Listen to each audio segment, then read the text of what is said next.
Hi there, my name is Maria Gurieva. I'm the founder of Studyamerica, and we help international students from all over the world get accepted to top US universities.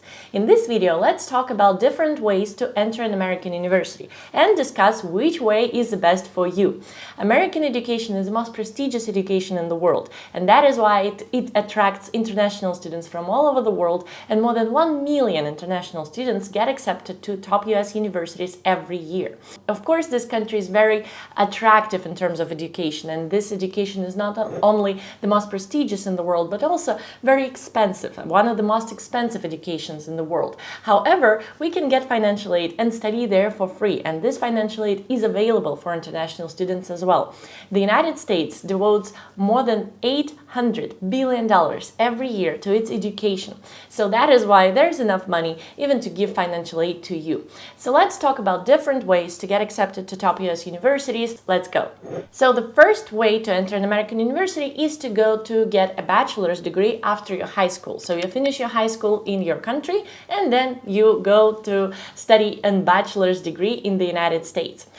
This way is pretty common, so you just need to finish your high school. You don't have to go through any foundation year like you do in the United Kingdom. You just submit your documents by the deadline, which is in December of your final year in high school, and then you get accepted. Of course, in order to submit your documents, you need to go through preparation. You need to prepare your exams and pass your exams, international exams. You also need to submit your application. You also need to write your essays, and you need to also ask your recommenders to write recommendation letters for you, and also send them to the universities. You need to submit your grades from your high school, and you don't even include your final year because the deadline to submit your documents is before you finish your final year in high school. If you want to apply to a top US university and get financial aid and guarantee yourself admissions to a top US university, definitely check out my free masterclass where I talk about all the steps you need to take. I talk about my own experience, my experience of my students, of how to get accepted to a top US university and study there for free. The link is in the description. The second way to get accepted to a US university is to go through a community college. So you finish your high school in your country, and then you go not to a 4-year college, which gets you a bachelor's degree, but you go to a community college that gives you associate degree. The community college is a 2-year college. You can go there only if you have finished high school, and then in the community college you study for 2 years, after which you can transfer to the 3rd year in a 4-year college, and then study for the 3rd year and for the 4th year and get your bachelor's degree. The community college is attractive to international students and to American students because it's much easier to get accepted. You don't have to pass a lot of exams. You only need to prove your English if English is not your native language, but you don't have to pass the SAT test like you do in the previous step, and you don't need to have very good grades, and you need to submit your documents much later, so the admissions requirements are much easier, and even if your academic achievements are not that high, you can still get to community college. However, although it is much easier, another advantage is it's also much cheaper, because in the community colleges the cost of attendance of 1 year is not $30,000 or $60,000, but about $5,000, $7,000, $8,000, up to $10,000 a year. Then, after you transfer from the community college to a university, you don't get financial aid at the university, because for transfer students, financial aid is extremely limited, and normally international students don't get any financial aid when they transfer. If you got accepted to the 1st year of the 4-year college, so you go straight not to the community college but to a normal university, 4-year university, you can get financial aid that covers all 4 years of your studies. And so potentially you can study for free, or you can study with a much bigger discount. So another thing to consider about community colleges is that they do not have very good reputation. They normally are for people who don't have very good academic achievements, but they want to study somewhere and get some diploma.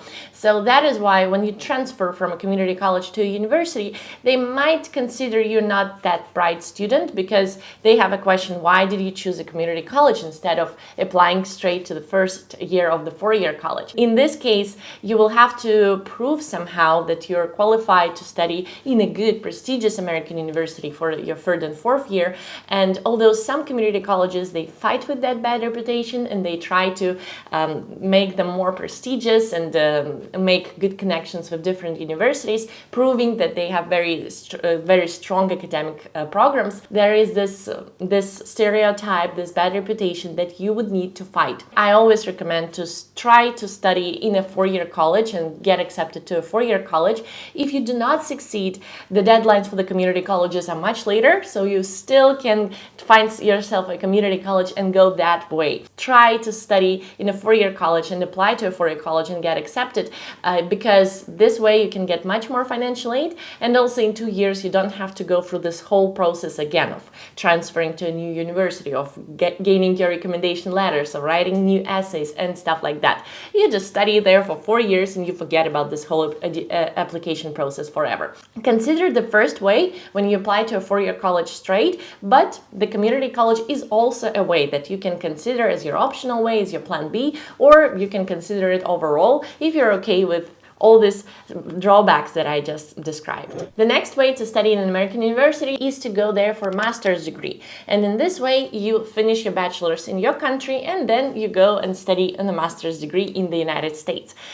Here, you don't have to, if you want, for example, to change your major, to change your specialization, you don't have to go to another bachelor's program. This is a question that I get a lot. If I want to study something else, do I need to go through the bachelor's degree all over again, if I already have the bachelor's degree finished in my home country? No, you don't have to do that. And by the way, you cannot do that. If you need to change your specialization, that's no problem.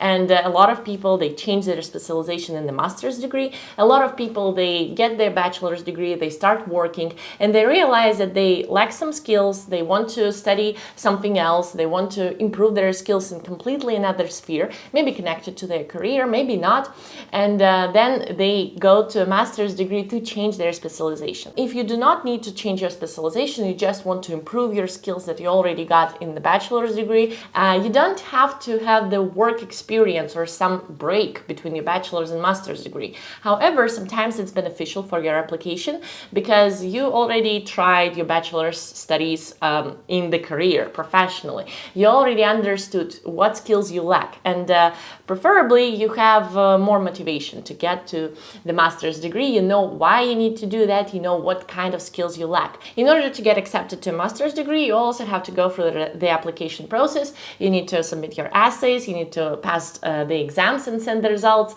you need to gain your recommendation letters, you need to submit your applications, you need to submit your grades from your bachelor's degree. So all of that stuff you also need to do for the master's degree. It's pretty common between different ways of application process. If you want to get accepted to a master's degree in the United States, then also definitely check out my free webinar where I talk about how to do that and what are the steps you need to take in order to get accepted to the top US university for the master's degree and get financial aid. The link is in the description to this video. Another way to study in an American university is to transfer from your bachelor's degree to your bachelor's degree in the United States. So you already started studying on the bachelor's degree in your country, and then you transfer after the first year or after the second year to an American university.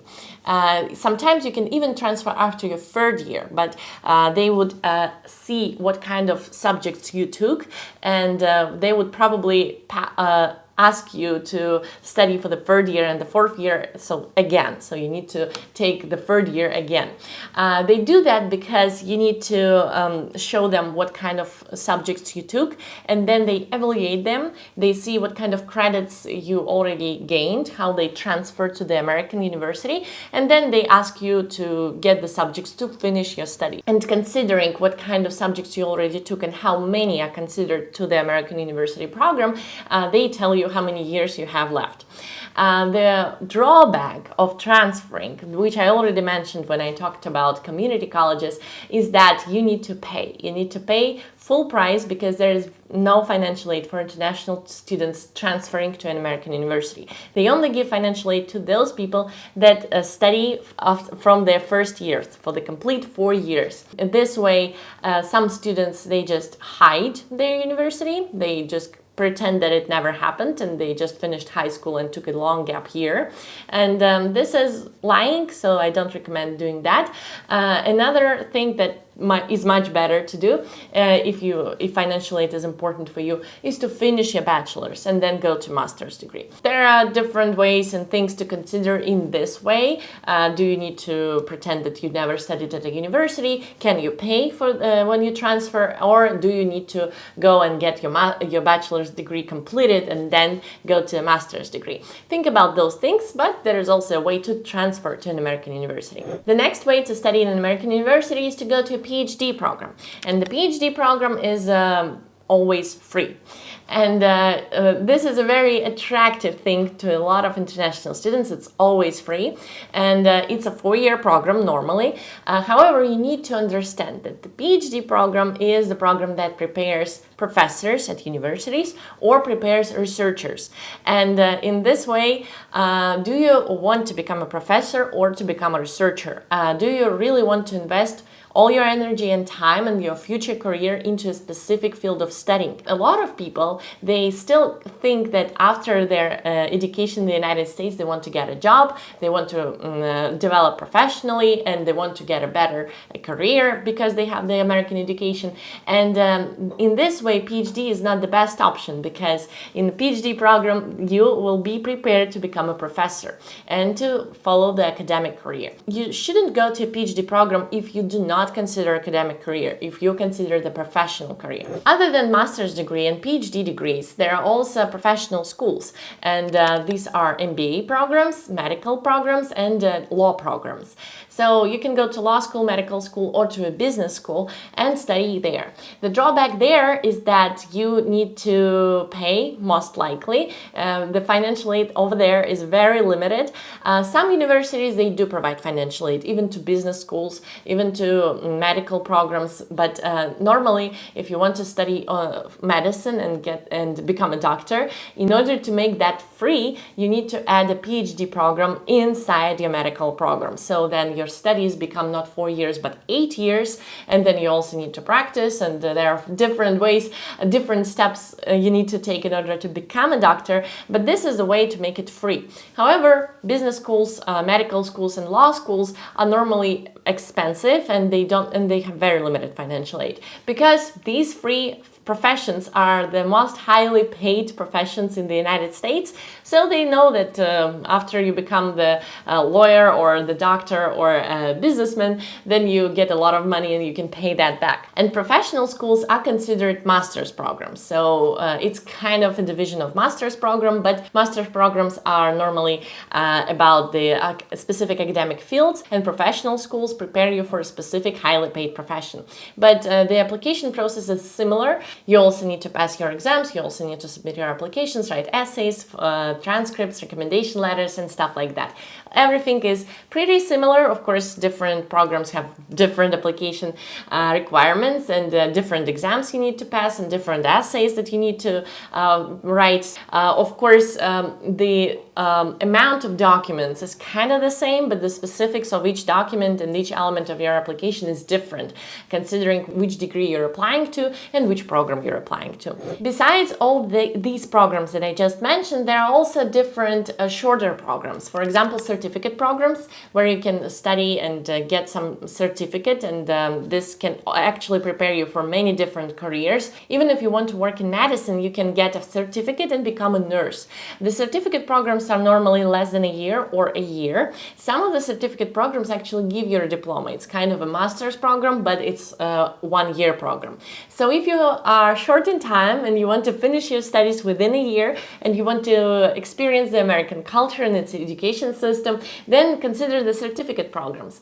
They are less expensive than the bachelor's or master's degrees, and they have very limited financial aid, unfortunately, but it's a great way they're easier to apply to, and it's a great way to study in a great university, get certificate, and begin your journey of the education in the United States. Another possible way of studying in the United States is to transfer to a high school in the United States from your high school. And the good things about this way is that you study in an American school, which already prepares you to the application process to the 4-year college, to the bachelor's degree. So you get your counselors that help you get accepted, that help you apply to universities. You get your preparation for exams, for the SAT exam. So this is a good way to immerse yourself in an American culture, in the country, and in the language, and prepare for the application process, and prepare with your school. A lot of schools are very prestigious, and they have connections to certain universities, and they have very good rates of how many students got accepted to very good schools, to very good universities in the United States. However, there is one thing to consider here. When you transfer from a high school in your country to a high school in the United States, of course you will have the adaptation period where you will adapt to the language, because everything is held in English. If it's not your native language, then you will have this adaptation process. You will have new classes, you will have new classmates, new professors, new teachers. And a lot of high schools in the United States, they also have AP classes, which are stronger classes, harder classes. And if you have that opportunity, you have to take the AP class if you want to show the future universities that you were using all the opportunities that you had in that high school. And a lot of students, they unfortunately do not succeed in the American high school because of this adaptation process. So their grades at the beginning start to be low, and they need to work harder, much harder, to get used to everything and to get used to new professors and teachers and classes, and to actually start getting good grades.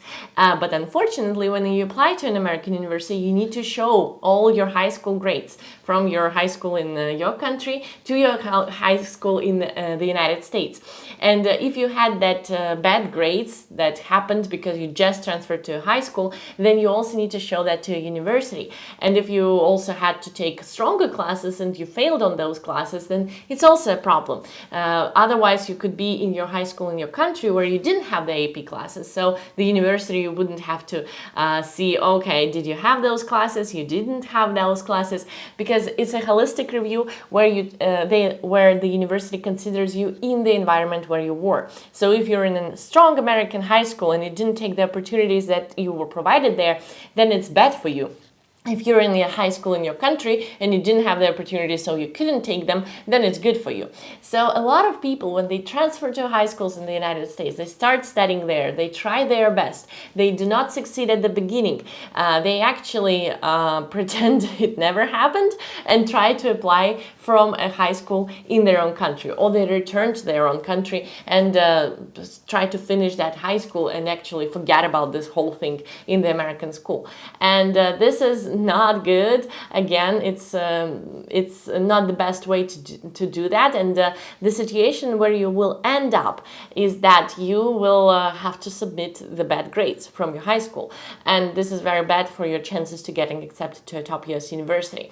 So this is definitely a thing to consider. Some people do not fail. Some people come there and they work very hard, and they do not have this lower grades happening at the beginning. But of course, it requires a lot of work. So do not romanticize this way too much, because yeah, this will require a lot of adaptation, a lot of work, and a lot of responsibility, because you will have this stress and pressure to actually perform very well in a completely new environment. So definitely a thing to consider if you consider this way. If you like this video, please press the like button and subscribe to my channel. This way you will help this channel to develop, which is very important to me. And write in comments, what do you think? Thank you very much for watching, and I'll see you in the next videos and on my free masterclass. Bye bye!